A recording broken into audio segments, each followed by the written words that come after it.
My name is Ron Mita. I teach screenwriting and filmmaking at College of the Canyons, and I'm a screenwriter too.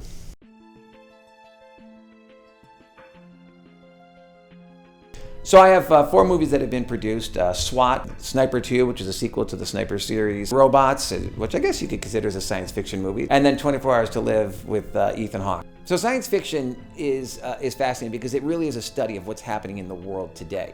And but they disguise it with aliens and spaceships and monsters and all that kind of stuff. When you look at the 1950s movies, a lot of the films we're showing in our film festival, they're about alien invasions. Well, what was going on in the world in the 1950s was the Cold War and our fear of a Russian invasion. Hollywood just looked at the real world and said, let's reset the table and make it something that, exciting. But really what they were doing was telling us there was a fear of an alien invasion.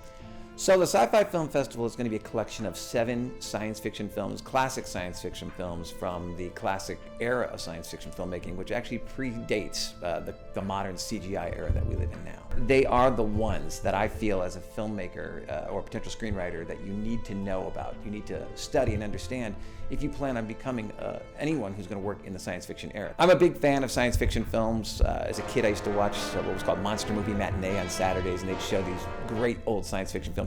There are 2 movies that actually I think were really important to me. The first one is one that I did see on a Saturday morning on Monster Movie Matinee, and that was This Island Earth. And it's one of the films we're showing in this particular film festival.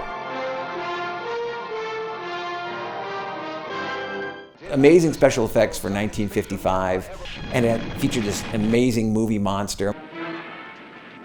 I mean, it was just fascinating to me, the story, everything about it was exciting. Then flash forward to Star Wars, which is probably an influential film on most people, or a lot of people who are interested in the science fiction world. When I saw Star Wars, I could just see that this was a new era coming, and movies were never going to be the same. The effects in Star Wars are also amazing because one thing to remember is there was no CGI, not when it was originally done. I know that Lucas has revisited the original films and thrown in some CGI. I kind of wish he hadn't. The original effects were all done with models, and they were amazing. And that's not the first film to have done that really well. Star Trek, the TV series, was doing that. 2001 still looks amazing. But what Lucas was able to do on just the next level back in '77 was just phenomenal. And it really, when I look at films today with CGI and the CGI overload, I miss those movies. I miss what they used to do. And that's one of the reasons we're doing the film festivals. We want to show you how well people could just tell stories with minimal effects or with just what we call practical special effects. So when I teach my filmmaking class, I like to teach it from a point of view of telling a story.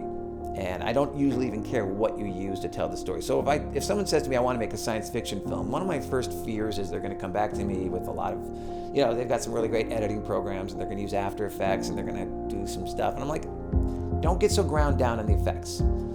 You can create a different world in an empty soundstage. It's the story that's going to take us there. So concentrate on the story. I think that science fiction is great. And science fiction is really a wide open genre. I mean, time travel is science fiction. And there's so many places you can visit that are very doable for a young filmmaker. So my advice to anyone looking to get into the film industry as a writer or a filmmaker is, and then basically the question comes 2 ways to me. Do I just try to go in the industry or do I go to film school? And it's a tough choice. Film school costs money. It's not required to work in the film industry. No one's ever asked to see my film degree. But on the other side of the coin, it gives you a safety net, a place to practice, a place to write stuff that might be bad, a place to make really bad films and be safe in making it. You're in a safe environment. I call school a great place to fail. Only not fail in your class, but fail in terms of not doing a product that's so amazingly great. So I suggest to students, that's one of the reasons I teach here at the community college, is because it's not expensive for our students to come here. They're getting an education that's on par with any 4-year film school. They're getting their hands on the equipment. They're writing the stories. They're practicing. They're making their network. Starting in this kind of environment where it's affordable, where you're learning stuff, where you're doing stuff, gives you the foundation to make the next step. I don't like the debt, but again, that's one of the reasons why I'm so proud of what we're doing at College of the Canyons, where our students are able to learn a lot of stuff, play with a lot of equipment, make mistakes, make some successes, and not go into debt.